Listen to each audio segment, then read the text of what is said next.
இந்த நிலையிலிருந்து சற்று உயர்ந்து இன்னும் அதிகமாக வளர்ந்திட முடியுமா? ஒருவேளை இறந்தால் கடவுள் என்னை மோட்சத்திற்கு கொண்டு செல்வாரா?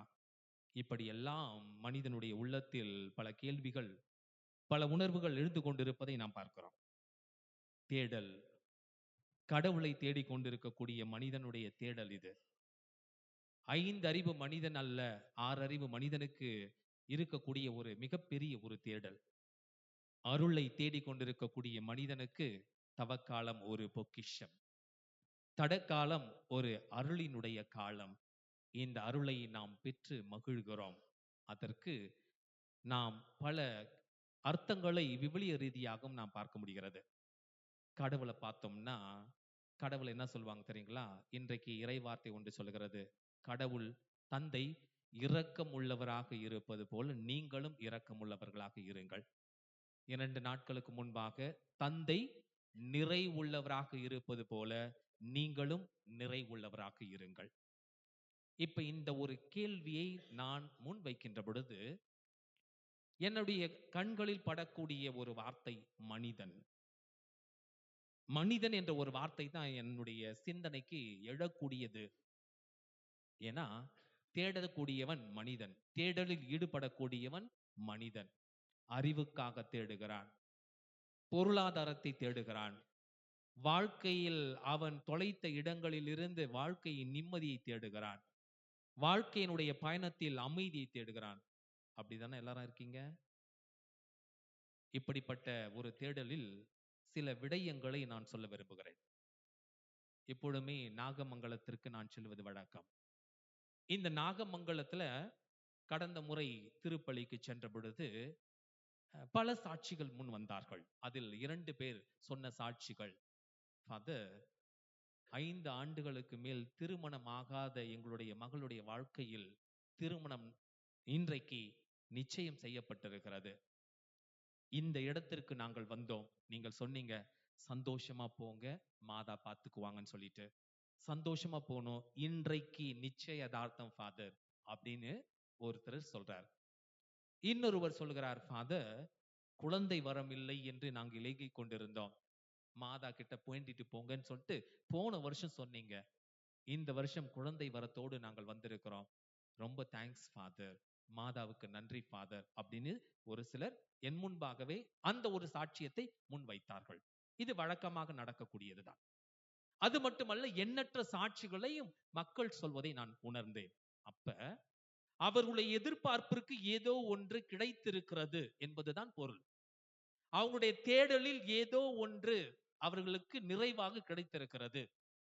அதற்காக நன்றி சொல்ல பலர் வந்திருந்தார்கள். இது ஒரு புறம் இருக்க, என்னுடைய பங்கு தண்டரையில் இருக்கிறது. ஒரு சில நேரங்களில் இளைஞர் ஒருவர் வந்தார். ஒரு முறை கணவன் மனைவி இருவருமே, கணவனுக்கு மிகப்பெரிய பிரச்சனை என்ன அப்படின்னா பேய் பிடிச்சிருந்தது. அப்பொழுது அவருடன் துபு துபு துபுன்னு ஒரு 15 பேர் இளைஞர்கள் வந்து நிக்கிறாங்க, இந்து மதத்தை சார்ந்தவர்கள். நான் சொன்னேன், கொஞ்சம் அமைதியா இருங்க, ஏன் பதட்டமா இருக்கீங்க? இல்ல ஃபாதர், எங்க வீட்டுக்காரர் திருமணமா இப்படி பண்ணிட்டு இருக்கிறாரு அப்படின்னுட்டு. நான் சொன்னேன், கடவுளை நம்புறீங்க இல்லையா, அமைதியா இருங்க, அமைதி ரொம்ப முக்கியம் அப்படின்னு சொல்லிட்டு ஜெபம் செய்த பிறகு அந்த பேய் அவரை விட்டு விலகியது. அந்த பேய் அந்த வீட்டை விட்டு, அந்த மனிதனுடைய வீடு, அந்த மனிதனுடைய இல்லத்துல வெளியே போன பிறகு அந்த குடும்பத்திற்கு பயங்கர சந்தோஷம். ஏன்னா கத்திட்டு இருக்கிற ஆளு அமைதியா ஆகுறாரு. ஆக்ரோஷமா நடத்தக்கூடிய ஒரு அபர் அமைதியா இருக்கிறார். என்னோட சரியான ஹைட், வெயிட். அப்ப சிரிச்சுட்டே சொன்னேன், அம்மா இப்ப உங்களுக்கு திருப்தியா அப்படின்னும்போது அவங்க கேட்டாங்க, ஃபாதர் என்ன நடந்துச்சு? அப்ப சொன்னேன், கடவுளுடைய அருள் இந்த நபர் மீது இறங்கி இருக்கிறது. கடவுளுடைய கடைக்கண் பார்வை உன் குடும்பத்தின் மீது பட்டிருக்கிறது. எனவே நீங்க நிம்மதியா போய் வாழுங்க. எத்தனை பிள்ளைங்க? 2 சின்ன பிள்ளைங்க தானே, போங்க அப்படின்னும் பொழுது நம்ப மாட்டீர்கள், அங்கு இருக்கக்கூடிய இளைஞர்கள் அனைவருமே என்னிடம் கேட்டது என்ன தெரியுங்களா? ஃபாதர், அந்த ஜெபமாலை எங்களுக்கு கொடுங்களேன். எல்லாருமே இளைஞர்கள், 25 வயதுக்கு உட்பட்டவர்கள், திருமணமானவர்கள், திருமணமாகாதவர்கள். அவர்கள் என்னிடம் கேட்டது என்ன தெரியுங்களா? ஃபாதர், ஜெபமாலை கொடுங்க ஃபாதர், எங்களுக்கும் பயமா இருக்கு இல்லையா, சில நேரங்கள் இது ஒரு பாதுகாப்பா இருக்கும்னு. நான் சொன்னேன், அதை பக்தியா அணியணும் தம்பி, ஒரு காஸ்டியூம் மாதிரி அழகுக்காக அணிவது அல்ல அப்படின்னு சொல்லிட்டு ஒரு சிலருக்கு மந்திரித்து கொடுத்தேன். இன்னொரு சிலருக்கு பிறகு வாருங்கள் என்னிடம் இல்லை என்று சொல்லி அனுப்பினேன். அவர்களும் சந்தோஷப்பட்டார்கள், மகிழ்ச்சியோடு சென்றார்கள். நேற்றைக்கு இரவு ஒரு 9 மணிக்கு என்னுடைய நண்பர் ஒருவர் பேசினார். நாகர்கோவில் இருந்து, சகாய நகர் பங்கை சார்ந்தவர். அவரு, ஃபாதர் உங்களுக்கு ஒரு விஷயம் சொல்லணும்னு நினைச்சேன், சொல்றேன் ஃபாதர் அப்படின்னுட்டு. அது சகாய நகர் சகாய மாதாவுடைய ஆலயம். நான் பொய் சொல்லவில்லை, கேமரா ஷூட் பண்ணிட்டு இருக்காங்க. அப்பொழுது அவர் சொன்னார், ஒரு பெண் தான், ஃபாதர் எனக்கு எப்பவுமே சொல்வீங்களே ஃபாதர், மாதா உங்க கூட இருக்காங்க, தைரியமா இருங்க, மரியாயின் சென்னையில் இருக்கீங்க, தைரியமா இருங்கன்னு சொல்லிட்டு இருந்தீங்களே ஃபாதர், எனக்கு அறுவை சிகிச்சை நடந்தது போன மாதம். எனக்கு மூக்குல சதை வளர்ந்துட்டு இருந்தது. அப்பொழுது உங்களுக்கு தகவல் தெரிஞ்சிருக்கும் என்று நினைக்கிறேன். ஆமாமா, நான் வேண்டிக்கிட்டேன். அந்த மூக்குல சதை இருக்கிறதுனால ஆபரேஷன் சொல்லிட்டாங்க. ஆபரேஷன் தியேட்டருக்கு என்ன கொண்டு போயிட்டாங்க. எனக்கு பயங்கர பயம், நடுங்க ஆரம்பித்து விட்டது. என்னுடைய கண்கள் எல்லாம் கட்டிட்டாங்க. ஏன்னா ரத்தம் கண்ணுக்குள்ள போயிடக்கூடாதுன்னு சொல்லிட்டு கண்ணெல்லாம் ஃபுல்லா கட்டிட்டு, நான் பயத்துல இயேசுவே இயேசுவே மாதா மாதாமா மாதாமான்னு சொல்லும் பொழுது என் கண்களுக்கு முன்பாக ஒரு உருவம் வந்து நிக்கிறது. அது அன்னை மரியாளுடைய உருவம். அன்னை மரியாள், அமல அன்னை சொல்லுகிறோம் இல்லையா, அந்த பாம்பின் மீது நிற்கக்கூடியவர் அந்த தாய் முன்பாக வந்து நிற்கிறார். நிற்கின்ற பொழுது எனக்கு உடம்பெல்லாம் புல்லரிச்சிருச்சு ஃபாதர். என்ன சொல்றதுனே தெரியல. அம்மா அம்மா அம்மா நீங்க இருக்கீங்களே, எனக்கு பயம் இல்ல அப்படின்னு சொல்றேன். டாக்டர் சொல்றாங்க, அம்மா வலிய தாங்கிக்கங்க, இப்ப கொஞ்சம் கஷ்டமா இருக்கும் அப்படின்றாங்க. நான் சிரிச்சுக்கிட்டே, நீங்க என்ன வேணா பண்ணுங்க, எங்க அம்மா இருக்காங்கன்னு நான் சொல்றேன். அந்த டாக்டர் குழம்பிட்டாரு. பிறகு அறுவை சிகிச்சை நல்ல முறையில் முடிந்தது. முடிந்த அந்த நிமிடத்தில் அந்த உருவமானது என்னை விட்டு மறைந்தது. நடந்தது 1 மணி நேரம் ஆபரேஷன். அந்த 1 மணி நேரமும் அந்த முகத்தை மட்டும் தான் நான் பார்த்துக் கொண்டிருந்தேன். ஆனால் என் கண்களுக்கு வேறு எதுவுமே தெரியல. அந்த கத்தி பட்டதோ, ஊசி குத்துனதோ எந்த ஒரு உணர்வுகளும் எனக்கு இல்லை. கடைசியில் அவங்க சொல்றாங்க, ஆபரேஷன் நல்லபடியில முடிஞ்சிருச்சுமா. நீங்க இப்ப நீங்க வார்டுக்கு போலாம் அப்படின்னு சொல்லிட்டு வார்டுக்கு கொண்டு போகின்ற நேரத்துல தான் அந்த தோற்றமானது மறைகிறது. அந்த தோற்றம் மறைந்த பிறகு எனக்கு ஒரு பெரிய மகிழ்ச்சி வந்தது. நான் வந்த உடனே பிறகு கண்ணெல்லாம் திறந்து விட்டேன்னு, என்ன நடந்ததுன்னு சொல்லும்பொழுது, மாதா எனக்கு முன்னாடி நின்னாங்க அப்படின்னு சொன்னேன். இப்ப அந்த ஒரு உணர்வு எனக்கு இருக்கிறது ஃபாதர். வீட்டுக்கு வந்துட்டேன். உங்களுக்கு ஒரு வார்த்தை சொல்லலாம் என்று நினைத்தேன். அதற்காகத்தான் உங்களுக்கு இந்த நேரத்துல 9 மணிக்கு இரவு நேரத்தில் அழைத்தேன் என்று சொன்னார். கடவுள் மனிதனோடு சொல்லக்கூடிய உறவை பற்றி தான் நாம் பேசிக் கொண்டிருக்கிறோம். கடவுளுக்கு மனிதன் தேவை, மனிதனுக்கு கடவுள் தேவை. நாம் கடவுளை பற்றி பேசுகின்ற பொழுது மனிதனை பற்றி நிச்சயமாக நாம் பேசியாக வேண்டும். இன்றைக்கு மனிதனுடைய தேவைகள் பல இருக்கு. உடல் தேவை, உள்ள தேவை, ஆன்மா தேவை. இந்த தவக்காலத்துல நீங்களும் நானும் எந்த இடத்துல இருக்கிறோம் அப்படின்னு சொல்லிட்டு ஒரு சின்ன ஒரு தேடல். அதற்கு முன்பாக ஒரு முன்னுரையாக நாம் ஒரு விஷயத்தை பார்க்கிறோம். என்ன அப்படின்னா, இந்த உடல் தேவை என்று இருக்கிறது. உணவு நமக்கு உடல் தேவை. அது மட்டுமல்ல, ஆடை, இருப்பிடம் நமக்கு உடலுடைய தேவை. சுகாதாரம் மற்ற நம்முடைய வசதி. உள்ள தேவை, நமது அமைதி நமக்கு தேவை. எல்லாமே இருந்தாலும் அமைதி கிடைக்குமா அப்படின்னா அது ஒரு தேடல். அந்த ஒரு தேவை இருக்கிறது. அது மட்டுமல்ல, ஆன்மீக தேவை என்று சொல்லுகிறோம். ஆன்மீக தேவை என்றால் அமைதி. இந்த அமைதி தெய்வீக அமைதி, கடவுளிடம் இருக்கக்கூடிய ஒரு நட்பு உறவு. இதைத்தான் தவக்காலம் முன் வைக்கிறதுங்க. தவக்காலம் வேற எதுவுமே பெருசா வைக்கல. தவக்காரர் சொல்லக்கூடிய 3 விஷயம் என்னன்னா, ஜெபம், தபம், தர்மம். இந்த 2 வார்த்தைகளை நமக்கு எங்கிருந்து பார்க்கலாம் அப்படின்னா, அன்னை மரியாள் லூர்து நகர்ல பெர்னதத்துக்கு காட்சி கொடுக்கின்ற பொழுது, அந்த 14 வயசு சிறுமிக்கு 18 முறை காட்சி கொடுக்கும் பொழுது அவங்க சொன்னது என்ன தெரியுங்களா? ஜெபம் செய்யுங்க, தவம் செய்யுங்க. கடவுள் இரக்கமாக இருக்கிறார் என்பதை உணர்ந்து தர்மம் செய்யுங்கள். இந்த 3 வார்த்தை தான். இந்த 3 வார்த்தை தான் நம் தவ காலத்தில் நாம் கையில் எடுக்கிறோம். அது எத்தனை பேர் எப்படி செய்றோம்னு தெரியல. இந்த ஒரு கேள்விக்கு நம் சரியான ஒரு பதிலை கண்டுபிடிக்க கடமை இருக்கிறது. ஏன்னா நம்ம தவ காலத்தை தொடங்கிட்டோம். அப்படிதானா? தவ காலத்தை தொடங்கிட்டோம். இந்த தவ காலத்தை தொடங்கிய நாம் சரியான முறையில், சரியான டைரக்ஷன் சொல்லுவோம் இல்லையா? ஒரு இலக்கை அடைவதற்கு சரியான வழியில் நாம் சென்று கொண்டிருக்கிறோமா? அப்படின்னா இந்த ஒரு கேள்வியானது நமக்கு முன்பாக வைக்கப்படுகிறது. 1 ஜெபம் அப்படின்னு சொல்லிட்டு திருச்சபை நமக்கு கொடுக்கிறது. திருத்தந்தை என்ன சொல்வாரு? எல்லாம் சாப்பிடுங்க, உறவை புதுப்பிச்சுக்குங்கன்னு சொல்வார். 2ஆம் அருள் சின்னப்பர். அப்ப அவர் அதைத்தான் சொல்றாரா? இல்லன்னா இல்ல, இன்னொரு விஷயத்தையும் சொல்லுகிறார். சரியான முறையில் தொடங்குங்கள், பிறகு வளர்ச்சியை நோக்கி பயணியுங்கள். அதுதான் அதோடைய அர்த்தம். அப்ப ஜெபம்னா என்னங்க அப்படின்னா, இறைவனோடு கொள்ளக்கூடிய நட்புறவு. குழந்தை திரேசமா சொல்லக்கூடிய வார்த்தை. இறைவனோடு நட்புறவு கொள்ளக்கூடியதுதான் ஜெபம். என்ன ஜெபம்? கடவுளோடு பேசக்கூடியது. இன்றைக்கு உங்களுடைய மனைவியோட, கணவனோட பேசுகிறீங்க. உங்க பிள்ளைங்களோட பேசுறீங்க. நண்பர்களோடு பேசுறீங்க. உறவினர்களோடு பேசுறீங்க. இதெல்லாமே உறவுக்கு ஒரு அடித்தளம். ஜெபம் என்பது ஒரு உறவு. இந்த உறவில் நாம் கடவுளுக்கு கொடுக்கக்கூடிய நேரம் இருக்கிறதா இல்லையா என்பதை நாம் சற்று யோசிக்க நமக்கு கடமை இருக்கிறது. இந்த தவக்காலம் என்பது கடவுளோடு நாம் பேசக்கூடிய பேச்சுதான். கடவுளுக்கோடு நாம் பேசக்கூடிய உறவில் நாம் நிலைத்திருப்பதுதான் ஜெபம். இத எத்தனை பேர் நாம் செய்கிறோம் என்று தெரியல. ஒரு திருப்பலி ஒரு ஜெபத்திற்கு நம்ம இழுத்துச் செல்கிறது. சிலுவை பாதை நமக்கு ஜெபத்துக்கு அழைத்துச் செல்கிறது. நம்முடைய ஜெபமாலை நமக்கு ஜெபத்திற்கு அழைத்துச் செல்கிறது. அல்லது சில வழிமுறைகள், பக்தி முயற்சிகள், புத்தகங்கள் என்றால் புனிதர்களுடைய புத்தகங்கள் நம்மை ஜெபத்திற்கு அழைத்துச் செல்கிறது. தியானங்கள் நம்மை ஜெபத்திற்கு அழைத்துச் செல்கிறது. அப்பனா நாம இந்த உலகத்துல கடவுளுக்கு கொடுக்க வேண்டிய நேரத்தை பற்றி தான் இந்த தவக்காலம் நமக்கு சுட்டி காட்டுகிறது. இந்த நேரம் யாருக்காக கொடுக்கிறோம் என்றால் நமக்காக நாம் கொடுக்கிறோம்.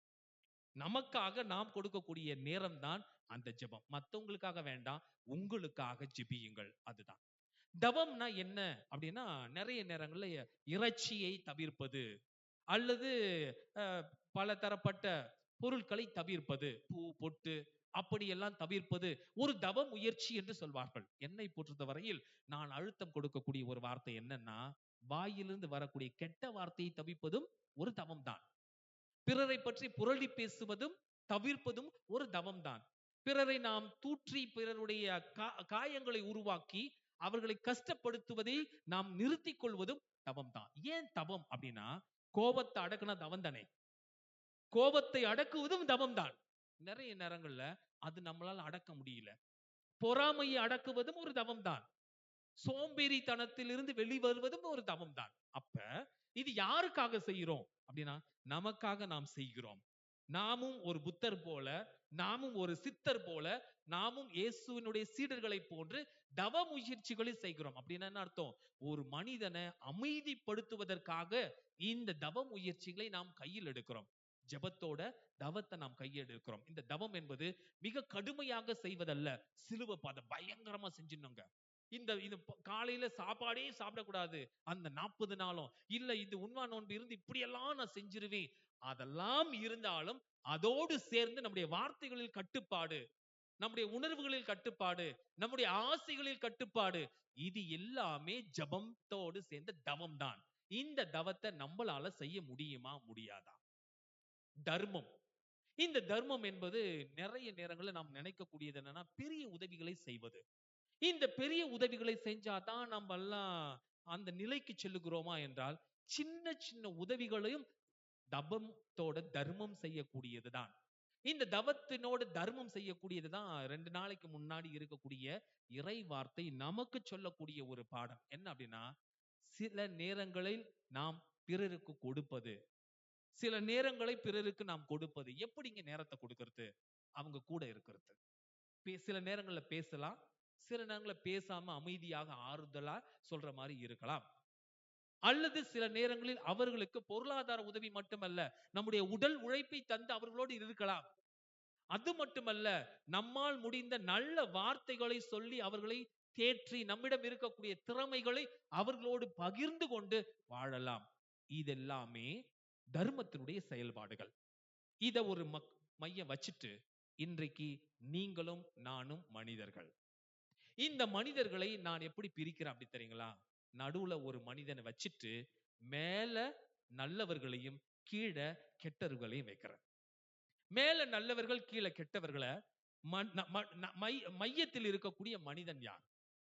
இதுல யாரு எந்த இடத்துல இருக்கும் சற்று யோசிப்போம். ஏன்னா இது தவ காலத்துல நமக்கு ரொம்ப முக்கியமான ஒரு விஷயம். இந்த தவக்காலத்தில் நாம் யோசிக்க வேண்டிய விஷயம். தவக்காலம் என்பது பிறரை பற்றி யோசிப்பதல்ல. தவக்காலம் என்பது என்னை பற்றி யோசிப்பது, எனக்கு வர வேண்டிய அருளை பற்றி யோசிப்பது, நான் செய்யக்கூடிய தவற்றிலிருந்து நான் வெளியே வந்து அந்த அருளை பெற்றுக்கொள்வதற்காக யோசிப்பது, ஜெபிப்பது தான் தவக்காலம். பிறரை பற்றி பேசுவதற்கோ அவர்களை பற்றி சிந்திப்பதற்கோ தவக்காலம் இல்லை. அப்ப இந்த தவக்காலத்துல ஒரு மனிதன் என்பவன் என்ன யார் அப்படின்னா, எந்த ஒரு பிரச்சனைக்கும் போகாம தான் வாழ்க்கைய அமைதியாக நடத்தி கொண்டிருக்கக்கூடியவன் மனிதன். இவன் ஒரு பெரிய மனுஷன் நான் சொல்ல மாட்டேன், சாதாரண மனுஷன். இவன் அன்றாட வாழ்க்கையை நடத்தி கொண்டிருக்கக்கூடியவன். அப்படின்னா என்ன அர்த்தம்? சாப்பிடுறது, தூங்குறது, தன்னுடைய கடமைகளை செய்யறது, யார் பேச்சுக்கும் போகாம இருக்கக்கூடியது ஒரு மனிதன். இந்த ஒரு கேட்டகரியில இருக்கிறோமா, இல்லது மேல, அதுக்கு மேல என்ன அப்படின்னா, மேல மாமனிதர்கள் என்று சொல்லுகிறோம். மாமனிதர்கள் என்றால் மனிதர்கள் தான், பெரியவர்கள். எப்படின்னா, அவங்க ஒரு சில நல்ல காரியங்களை செஞ்சிருப்பாங்க. இந்த நல்ல காரியங்களை செய்யக்கூடியவர்களை மாமனிதர்கள் என்று சொல்வோம். நாட்டுக்காக உழைத்தவர்கள், மொழிக்காக இறந்தவர்கள், ஒரு மதத்திற்காக அல்ல, ஒரு அதாவது ஒரு லட்சியத்திற்காக, கொள்கைக்காக வாழ்ந்து இறந்தவர்கள். ஒருவேளை டாக்டர் அப்துல் கலாமா இருக்கலாம், காமராஜரா இருக்கலாம், அல்லது பெரியாரா, இது மாதிரி பெரியவங்களை வச்சுக்காங்கன்னு சொல்லுங்களேன். இவர்கள் எல்லாம் மனிதர்கள். இந்த மனிதர்கள் லிஸ்ட்ல நிறைய பேர் இருக்காங்க. நாமும் அந்த ஒரு லிஸ்ட்ல இருக்கலாம், இல்லாமலும் இருக்கலாம். அதற்கு மேல இருக்கக்கூடியவங்க யார் தெரியுங்களா? புனிதர்கள். இந்த மாமனிதர்களை விட புனிதர்கள் உயர்ந்து இருக்கக்கூடியவங்க. ஏன் அப்படின்னா, இவர்கள் இறந்தாலும் வாழ்ந்து கொண்டிருக்கக்கூடியவர்கள். 1500 புனித பண்டம் வந்துட்டு இருக்கு. அப்படிதானா? இப்ப நம்ம நேற்றைக்கு முந்தின நாள் ஒசூர்ல வச்சிருந்தாங்க. சேக்ரட் ஹார்ட் சர்ச்ல வச்சிருந்தாங்க. 1500 புனிதர்கள். இவங்க யாருங்க? இவர்கள் மாமனிதர்கள் அல்ல, புனிதர்கள். மனிதத்தில் அவர்கள் புனிதத்தை கண்டவர்கள். உச்ச நிலைக்கு, அந்த உச்ச நிலைக்கு சென்றவர்கள் தான் புனிதர்கள். தவக்காலம் இதற்குத்தான் நமக்கு அழைப்பு கொடுக்கிறது. இந்த புனிதர்கள் என்ன செஞ்சிட்டாங்க அப்படின்னா, கடவுளோடு வாழ்ந்தவர்கள், கடவுளாக பிறருக்கு பிரதிபலித்தவர்கள். இன்றைக்கு அந்தோனியார் கிட்ட போறோம். அந்தோனியர்ட்ட நான் பேய் ஓட்டும் போது அந்தோனியர்ட்ட கேட்பேன். நோயை குணப்படுத்தும் போது செபஸ்தியார்ட்ட கேட்பேன்.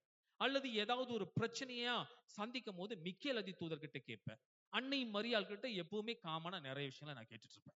அப்ப இவர்கள் எல்லாம் மனிதர்கள் அல்ல, மனிதர்களில் தாண்டி, பெரிய மனிதர்களை தாண்டி புனித நிலைக்கு உயர்ந்திருக்கக்கூடியவர்கள். தவக்காலம் இந்த ஒரு புனித நிலையில நாம் இருக்கிறோமா? மனிதர்களாக இருக்கிறோம், பெரிய மனிதர்களாக இருக்கிறோமா, மாமனிதர்களாக இருக்கிறோமா, அதை தாண்டி நாம் இன்னும் உயர்ந்து புனிதர்களாக இருக்கிறோமா என்பதை முடிவு செய்யக்கூடிய தருணம். நீங்க எந்த இடத்துல, நான் எந்த இடத்துல இருக்கிறேன்னு கொஞ்சம் யோசிக்கக்கூடிய தருணம் இது. அடுத்ததா கீழே வரணும் இல்லையா?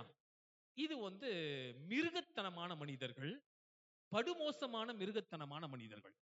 என்ன அப்படின்னா, தனக்காக வாழக்கூடியவர்கள், தனக்கு மட்டுமே எது நடக்கணும்னு நினைச்சு சந்தோஷத்திற்காக வாழக்கூடியவர்கள். இதை நாம் எங்கு பார்க்கலாம் அப்படின்னா, விவிலியத்தில் இன்றைக்கு முதல் வாசகம் சுட்டி காட்டக்கூடியதுதான். முதல் வாசகத்துல என்னங்க சொல்லுது? கடவுள் மனிதர்களை தன்னுடைய சாயலாக, பாவனையாக படைக்கிறார். படைத்த கடவுள் அவனுக்கு நிறைவான ஆசிரை தருகிறார். பார்ஷலா இல்ல, ஃபுல்லாவே அவனுக்கு கொடுத்துறார். கொடுக்கப்பட்ட அந்த மனிதன் தன்னுடைய ஆசிரை சரியான முறையில் பயன்படுத்துகிறான், தவறான முறையில் பயன்படுத்துகிறான். காயன் ஆபேலுடைய கதை போல ஆபிரகாமுக்கு கடவுள் ஆசிரை நிறைவாக தருகிறார். அப்ப இஸ்ரேல் மக்கள் அனைவருக்கும் ஆசியினுடைய மனிதர்களாக வாழக்கூடிய அவர்கள் இன்றைக்கு முதல் வாசகம் சுட்டி காட்டுகிறது என்ன தெரியுங்களா? கடவுளை மறந்தார்கள், அவ்வளவுதான். கடவுளை மறந்த ஒரு வாழ்க்கையை வாழக்கூடிய மனிதனாக மாறுகிறார்கள். கடவுள் கொடுக்கக்கூடிய சட்டங்களையும் நியமங்களையும் அவங்க என்ன செய்யல? கடைபிடிக்கல. கடவுளுடைய சட்டம் என்னங்க? பழைய ஏற்பாட்டுல 10 கட்டளை, புது ஏற்பாட்டில் அன்பு கட்டளை, அவ்வளவுதான். அந்த பழைய ஏற்பாட்டு கட்டளை ஒரு புறம் இருக்கட்டும், புதிய ஏற்பாட்டு கட்டளையை நாம் கடைபிடிக்கிறோமா? கிறிஸ்தவர் பழைய ஏற்பாட்டு கட்டளையை யூதர்கள், இஸ்ராயல் மக்கள் கடைபிடிக்கவில்லை. அவர்கள் தவறு செய்கிறார்கள். அந்த 10 கட்டளைக்கு எதிராக எல்லா தவறுகளையும் அவர்கள் செய்து கொண்டிருக்கிறார்கள். என்ன செய்யல? கொலை மட்டும் தான் செய்யல. கொலை செய்யாம எல்லா விதமான துரோகத்தையும் அவர்கள் செய்கிறார்கள். இவர்கள் எப்படிப்பட்டவர்கள் என்றால் மிருகத்தனமான மனிதர்கள்.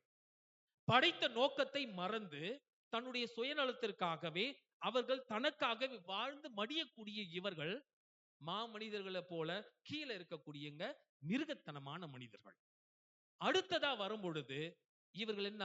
மிக கொடூரமான மனிதர்கள். இவங்க யாருங்க அப்படின்னா, ஒருவரை அழிப்பதற்கு கூட தயாராக இருப்பவர்கள்.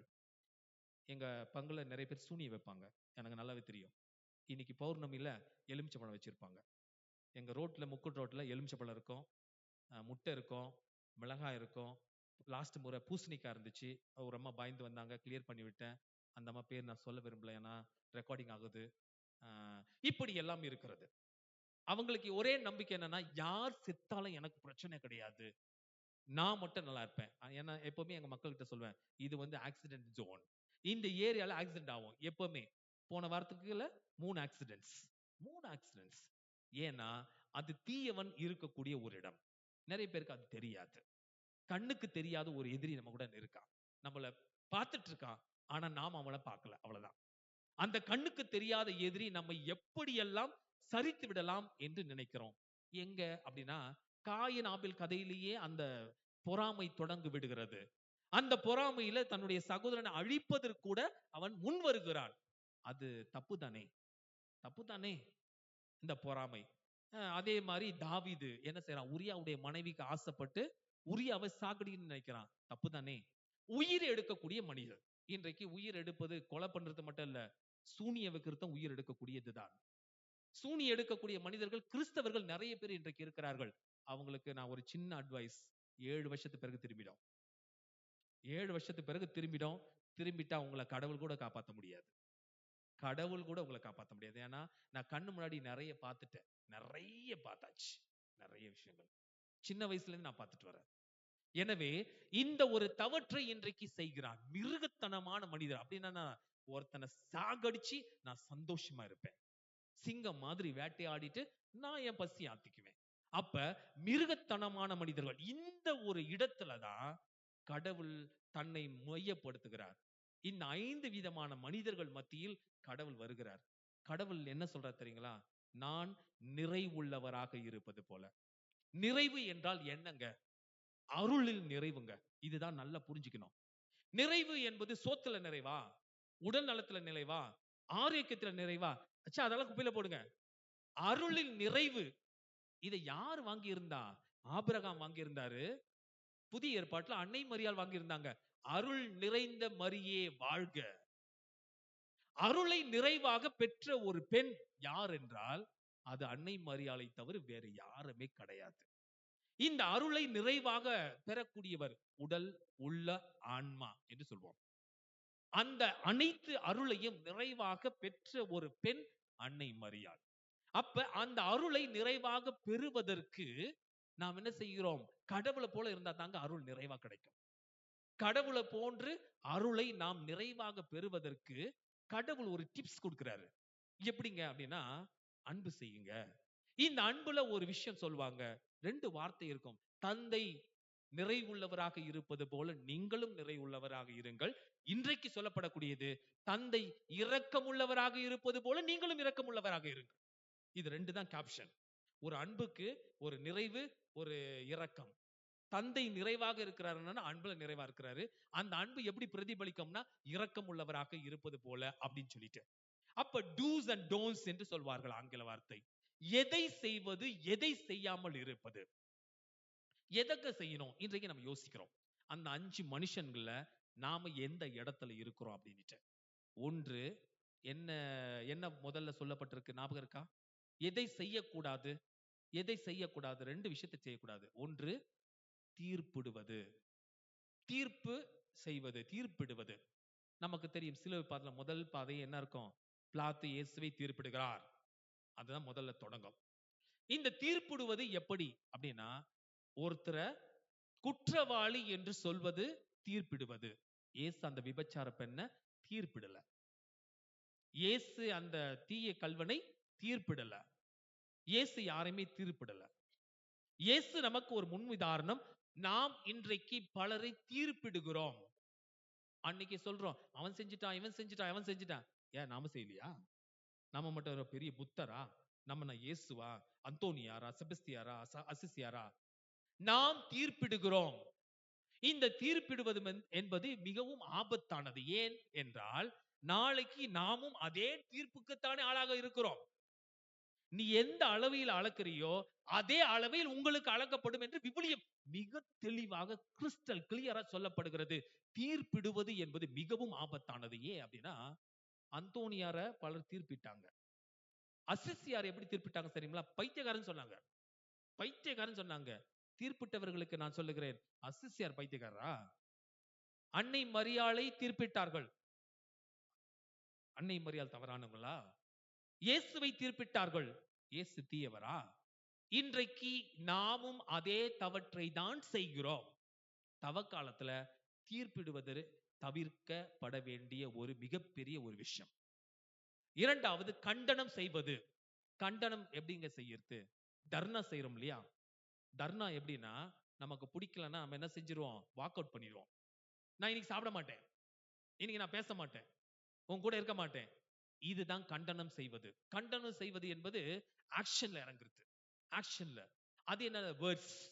தீர்ப்பிடுவது என்பது வார்த்தை, கண்டனம் என்பது ஆக்ஷன், செயல். இன்றைக்கு நாம் பல விதங்களில் செயல்களில் ஈடுபடுகிறோம். இந்த செயல்ல ஈடுபட்டு என்ன செஞ்சிடறோம்னா, இன்றைக்கு நான் பிடிக்கல, நான் இப்படி எல்லாம் செய்ய போறேன், உனக்கு எதிரா இப்படி எல்லாம் கண்டனம் எல்லாம் செய்ய போறேன் அப்படின்னா, இதெல்லாமே தவறா? தவறு இல்லையா? தவறுங்க, மிகப்பெரிய தவறு. இந்த நம்ம குடும்பத்திலிருந்து செய்கிறோம். அடுத்தது, எதை செய்ய வேண்டும்? எதை செய்யணும்? 2 வார்த்தை சொல்லப்பட்டிருக்கு. என்னங்க செய்யணும்? என்னங்க செய்யணும்? உதவி செய்வது மிக முக்கியமானது. உதவி செய்வது. எதுங்க உதவி செய்வது? நேற்றைக்கு 2 நாளைக்கு முன்னாடி இயேசுவே சொல்றாரு, நான் பசியாய் இருந்தேன், நான் தாகமாய் இருந்தேன், நான் ஆடையின்றி இருந்தேன், நான் அந்நியனாய் இருந்தேன். அது மட்டும் இல்ல, நான் எப்படி இருந்தேன்? நான் சிறையில் இருந்தேன். பார்க்க வந்தியா? பார்க்க வந்தியா நீ என்ன? அப்ப பசியா இருக்கக்கூடிய உங்க வீட்டுல இருக்கக்கூடிய ஒருவர், ஆடை இல்லாமல் இருக்கக்கூடியவர், சிறையில் மாறி மனசுக்குள்ள அடைப்பட்டு இருக்கக்கூடிய ஒருவர், இப்படி இருக்கக்கூடிய ஒரு மனுஷனை நீ பார்க்கல அப்படின்னா, நீ யார் என்பதை நீங்கள் முடிவு செய்து கொள்ளுங்கள் என்பதை விவிலியம் மிக தெளிவாக நமக்கு சுட்டி காட்டக்கூடியதை நாம் பார்க்கிறோம். நாம் என்ன செய்கிறோம்? பல நேரங்கள்ல இத்தகைய ஒரு தவறான அணுகுமுறையை நாம் கையில் எடுக்கிறோம். அதன் மூலமாக என்ன செய்கிறோம்? அவர்களை நாம் கடினமாக நடத்திக் கொள்கிறோம். கொடுப்பது என்பது சொல்றோம். இதெல்லாம் இதெல்லாமே கொடுக்கக்கூடிய விஷயங்க. தவக்காலத்தில் இதையெல்லாம் கொடுத்து பாருங்கள். இதையெல்லாம் கொடுக்கும் பொழுது நமக்கு என்ன கிடைக்கும்? இரட்டிப்பான கடவுளுடைய ஆசீர் கிடைக்கும் என்பதை மிக தெளிவாக கடவுள் என்ன செய்றார்? அமுக்கி குலுக்கி சரியும் வரை கடவுள் என்ன செய்கிறார்? நமக்கு நிறைவாக கொடுக்கக்கூடியதை நாம் பார்க்க முடிகிறது.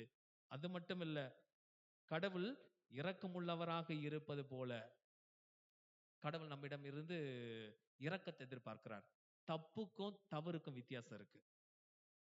தெரியாமல் செய்வது ஒன்று இருக்கிறது, தெரிந்து செய்வது ஒன்று இருக்கிறது. தெரியாம செய்வது என்ன? போறோம், கை தவறி கீழே விழுந்துருச்சு. கை தவறி ஒரு பொருள் விழுந்துருச்சு, உடைஞ்சிருச்சு. அது என்னது?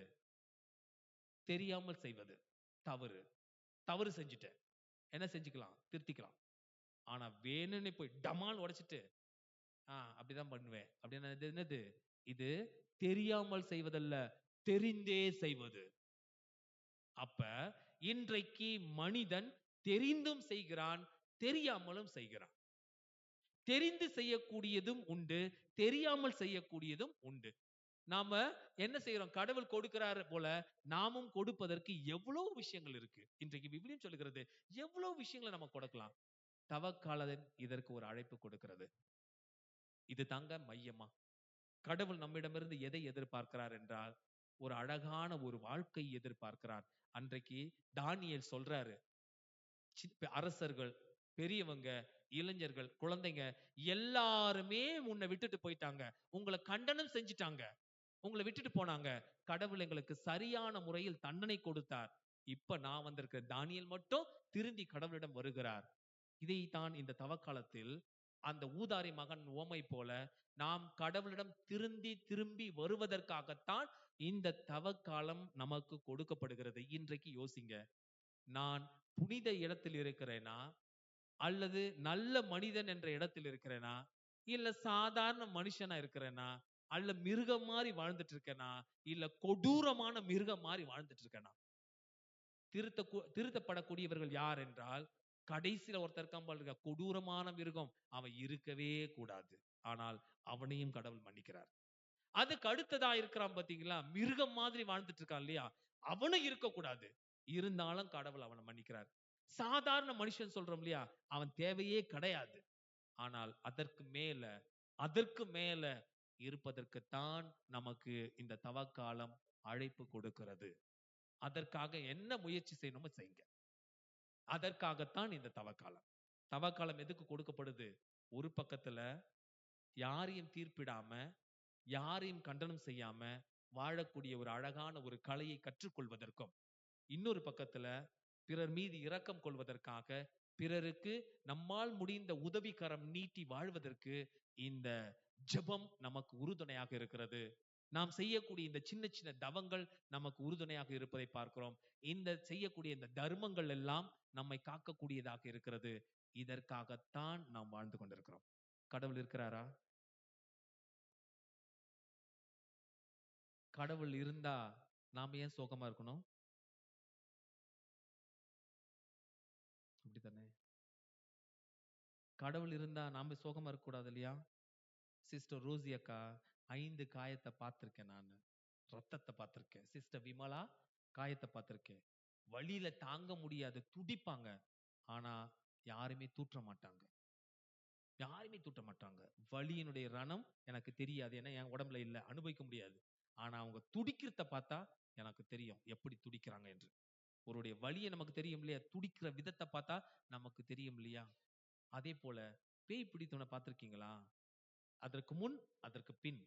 அவன் எப்படி துடிப்பான் தெரியுங்களா? அவன் எந்த அளவுக்கு ஏமாத்துவான் தெரியுங்களா? எப்படி எல்லாம் ஏமாத்துவான் தெரியுங்களா?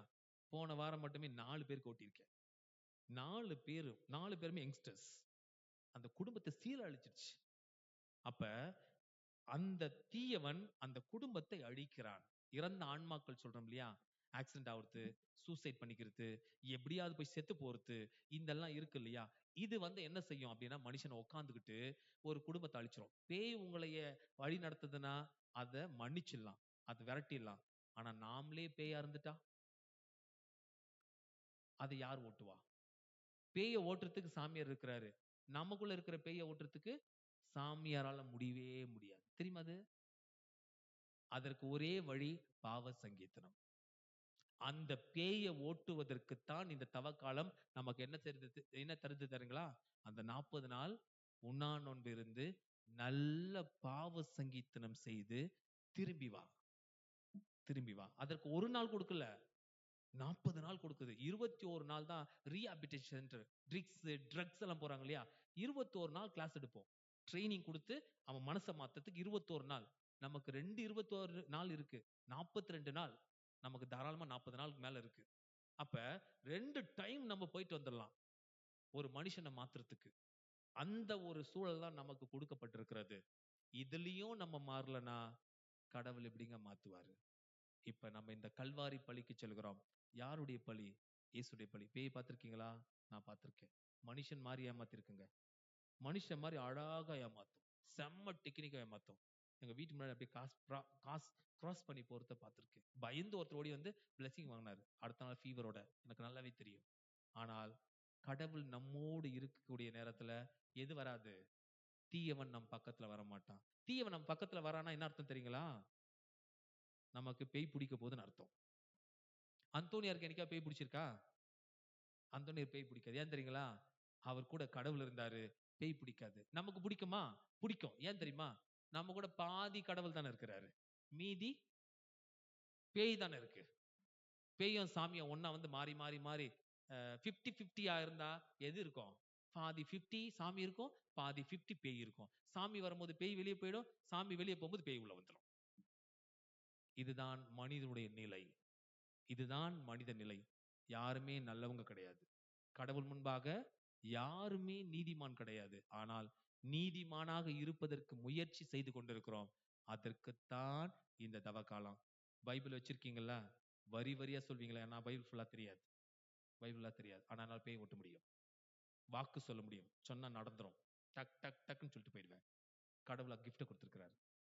சொன்னவங்க எல்லாமே கரெக்டா இருக்கு. அப்படின்னா அர்த்தம் பைபிள் பெருசா தெரியாது. ஆனா கொஞ்சம் தெரிஞ்சாலும் ரொம்ப ஆழமா தெரியும். இன்றைக்கு நிறைய பேர் கையில பைபிள் இருக்கு. பேய் கூட பைபிள் எடுத்துட்டு ஓதிட்டு இருக்கு.